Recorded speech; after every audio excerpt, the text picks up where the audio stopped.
আচ্ছা সাব্বির, তোমাকে কি বন্ধু বানিয়ে আমি ভুল করেছি? আচ্ছা আমি না বুঝতে পারছি না, বন্ধু বানানো ভুল হবে কেন? আচ্ছা তোমার কি হয়েছে আমাকে সরাসরি বলো। বলছি বলছি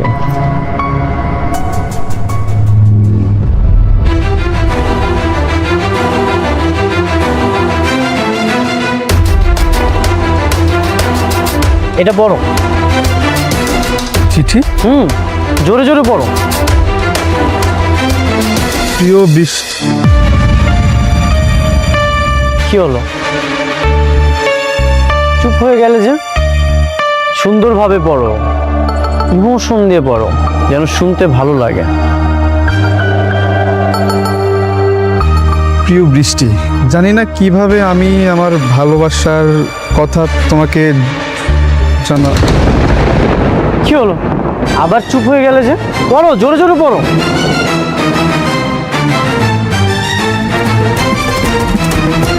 এই চিঠি তুমি কোথায় পেলে? তুমি আমার ওয়াইফকে লাভ লেটার দিয়েছো? বন্ধু হয়ে বন্ধুর ওয়াইফকে প্রপোজাল দাও?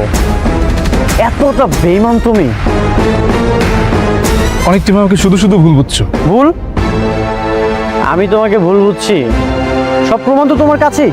হ্যাঁ তুমি ভুল, কারণ এই চিঠি আমি ওকে এখন দেইনি, তোমার বিয়ের আগে দিয়েছি। তখন বৃষ্টি অ্যাক্সিডেন্ট হয়নি, এটা তখনকার চিঠি।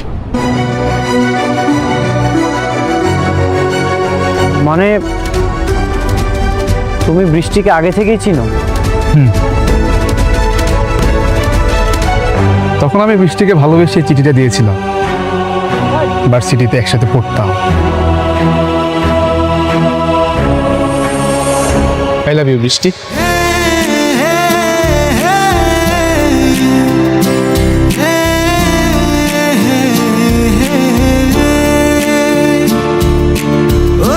এই নাও, আমার না বলা কথাগুলো এখানে লেখা আছে। উঠো।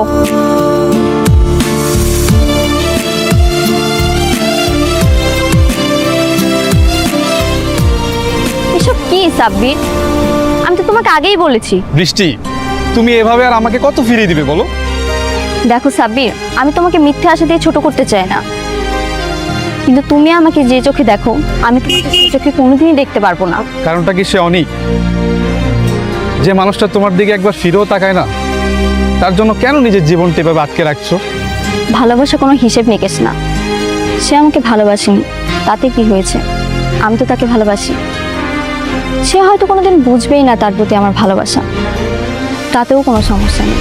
তবুও তার প্রতি যে আমার ভালো লাগা, এটা আমি অন্য কাউকে দিয়ে পূরণ করতে পারবো না। অনেক শুধু আমার কাছে একটা নাম নয়, একটা বিশ্বাস। অদ্ভুত না, তুমি অনেকের অবহেলা নিয়ে সুখী, আর আমি তোমার প্রত্যাখ্যানটা নিয়েও আগলে রাখতে চাই। জানো বৃষ্টি, ভালোবাসা সবার জীবনে পূর্ণতা নিয়ে আসে না, কেউ পায় কেউ হারায়,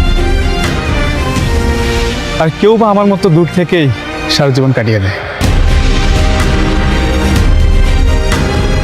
তুমি আমাকে ভুল বোঝো না, তোমার এই পবিত্র ভালোবাসাটা আমার জন্য বরাদ্দ ছিল না, এটাই আমার আক্ষেপ। বৃষ্টি, তোমার অনেককে তুমি যেভাবে আজীবন ভালোবেসে যাবে, আমার হৃদয়ের গভীরেও তুমি সেভাবেই থেকে যাও। তোমার কোনো দায়বদ্ধতা নেই আমার প্রতি। আমার এই নিঃস্বার্থ ভালোবাসা তোমার ভালো থাকায় কখনো বাধা হয়ে দাঁড়াবে না।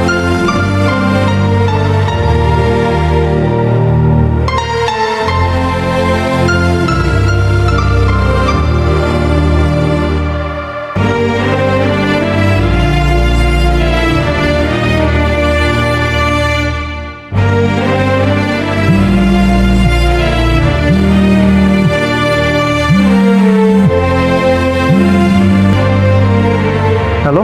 হ্যালো অনিক, কোথায় তুমি? তোমার না আজকে আমার সাথে দেখা করার কথা? তুমি তো বলেছিলে সুযোগ পেলে আসবে। সুযোগ তো হয়নি, সেই জন্যই আমি তোমাকে জানাইনি। বৃষ্টি, right now I am so busy. তুমি কেন আমার দিকটা বুঝতে পারছো না? আমি তো তোমাকে ভালোবাসি, তোমার সঙ্গে কথা না বললে আমার ভালো লাগে না। না, আমি বুঝতে চাই না তুমি যে আমাকে ভালোবাসো, সেটা আমি কখনোই বুঝতে চাই না। আমি আমার ক্যারিয়ার নিয়ে বিজি, আমি আমার ক্যারিয়ার করতে চাই, আমি অনেক বড় হতে চাই। আমি এতিম একটা ছেলে, আমি আমার লাইফে অনেক ভালো কিছু করতে চাই। তুমি এটা বোঝার চেষ্টা করো না কেন?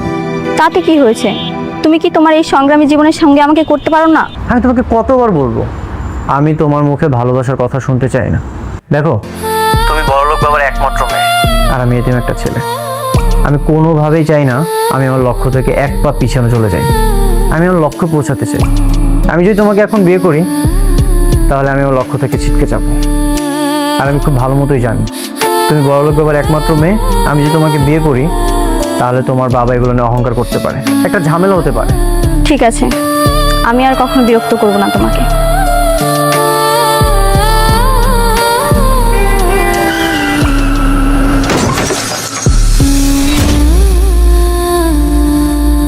বৃষ্টি, বৃষ্টি আসলে তোমাকে খুব ভালোবাসে। সেদিন আমাকে বৃষ্টি অনেকবার কল করেছিল, কিন্তু আমি ব্যস্ততার জন্য ওর সাথে দেখা করতে পারিনি। তারপর আসলে আমার প্রতি বৃষ্টি কখনো ভালোবাসা জন্মায়নি। বৃষ্টি তোমাকে খুব ভালোবাসে। ও, বৃষ্টির একটা পা অচল হয়ে গেল আর এই জন্য তোমার ভালোবাসা অচল হয়ে গেল? আমি চেয়েছিলাম বৃষ্টিকে ভালোবেসে সারা জীবন আগলে রাখতে, কিন্তু বৃষ্টি চায়নি। সে আমাকে বলেছিল যে আমার একটা পা অচল হয়ে গেছে, তাই বলে ভেবো না আমি তোমাকে ভালোবাসি। সে শুধু তোমাকে ভালোবাসে, আমাকে না। তারপর সে বলেছিল আমি যদি বন্ধু হয়ে থাকতে পারি সে আমার সাথে সারা জীবন থাকবে। তাই আর কি, বন্ধু হয়ে তার বাবার অফিসে চাকরি করছি। সে আসলে আমাকে না, তোমাকে ভালোবাসে। বৃষ্টি যদি আমাকেই ভালোবাসতো তাহলে তোমরা আজকে কোথায় গিয়েছিলে? কোথায় গিয়েছিলে তোমরা?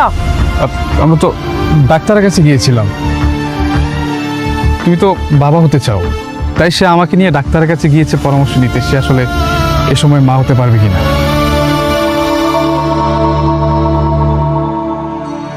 ভালোবাসা ততক্ষণই সুন্দর যতক্ষণ তার পবিত্রতা রক্ষা হয়। তুমি এমন কিছু করো না যেটাতে সব কিছু নষ্ট হয়ে যায়।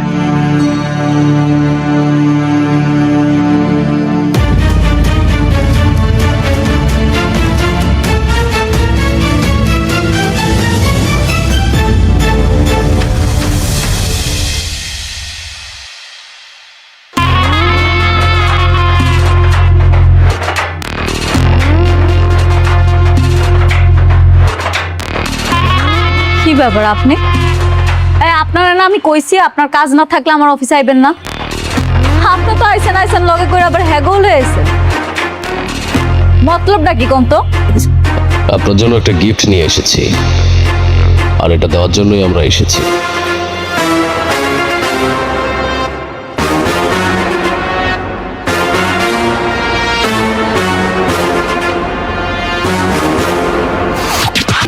কি চাও? আরে বৃষ্টি কি বলতেছে এইসব? আমি অনেকরে পুলিশের কাছে দেইনি। আচ্ছা, অনেকরে কি সত্যি পুলিশ ধরে নিয়ে গেছে? হ্যাঁ, নিয়েছে। আমার বাবা থানায় কল করেছিল, কিন্তু তারা বলেছেন তোমাদের এই অফিসের ম্যানেজার নাকি তাকে ছাড়তে নিষেধ করেছে। কি? সব তুমি করাচ্ছ, তাই না?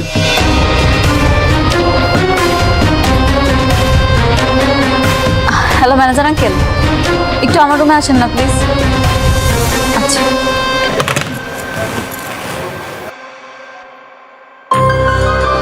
ম্যাডাম, কি বলতেছে উনি?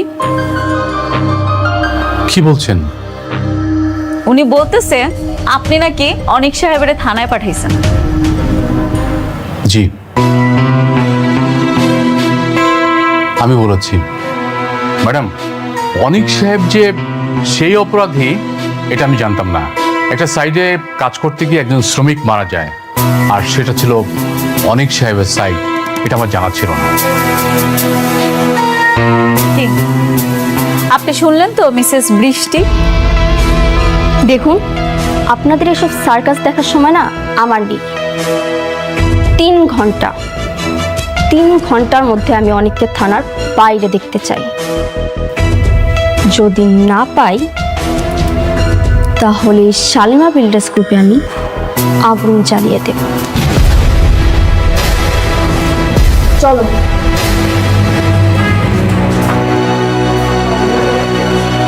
ম্যাডাম, আমি কি থানায় একটু ফোন করব?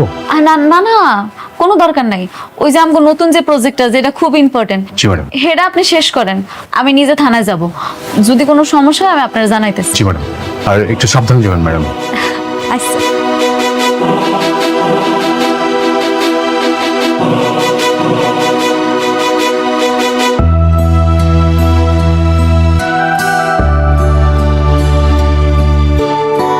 স্যার, আসসালামু আলাইকুম। বসেন। ওয়ালাইকুম আসসালাম। বলেন কি জন্য আসছেন?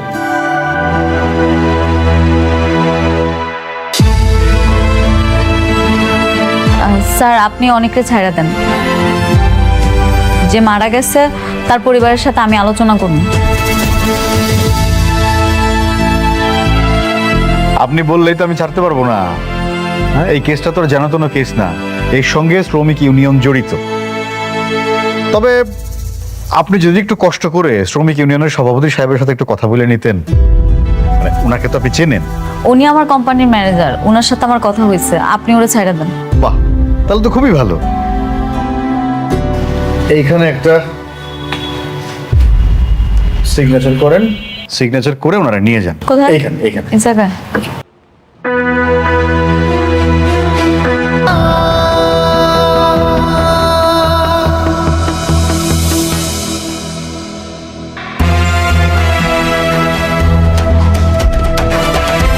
শালা ফকিন্নির বাচ্চা, বড় লোক হওয়ার পর ওর অহংকারে মাটিতে পা পড়ে না।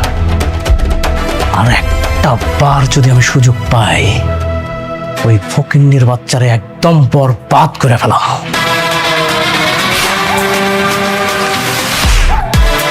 শোনো না জান, আমাকে একটু বাইরে নিয়ে যাবে? আমার না খুব আইসক্রিম খেতে ইচ্ছে করছে। এই! তুই কি ফিডার খাইস? একা একা বাইরে যাইতে পারিস না? তুই দেখছিস না এখানে আমি একটা বিয়েটা কিভাবে করব, সেটা নিয়ে ভাবছি। তুমি ফকিন্নির বাচ্চাকে বিয়ে করার জন্য আমাকে ইগনোর করছো? এই, কে ফকিনের বাচ্চা? তুই, তোর বাবা মা, তোর সবগুলা ফকিনের বাচ্চা। আমি যদি এখান থেকে তোদেরকে বের করে দেই, তাহলে কোথায় গিয়ে দাঁড়াবি? কে কাকে বাড়ি থেকে বের করে দিচ্ছে?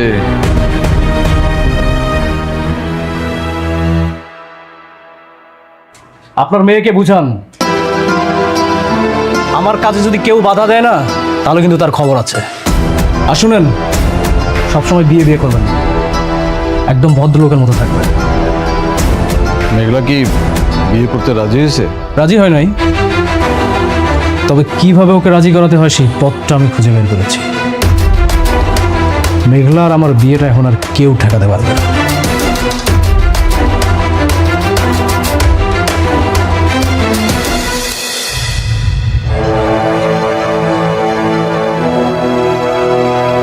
কি হয়েছে? কিছু না, ভাবছি কি ভাবছো? ভাবছি এতটুকু জীবনে কত কিছুই না ঘটে গেল। স্বপ্ন আর বাস্তবতার মাঝখানে দাঁড়িয়ে নিজের অনুভূতিগুলো দাফন করতে হয়। ভুল সময়ে ভুল মানুষের প্রতি মায়া জন্মালে সঠিক সময় তা তো মনে পড়বেই।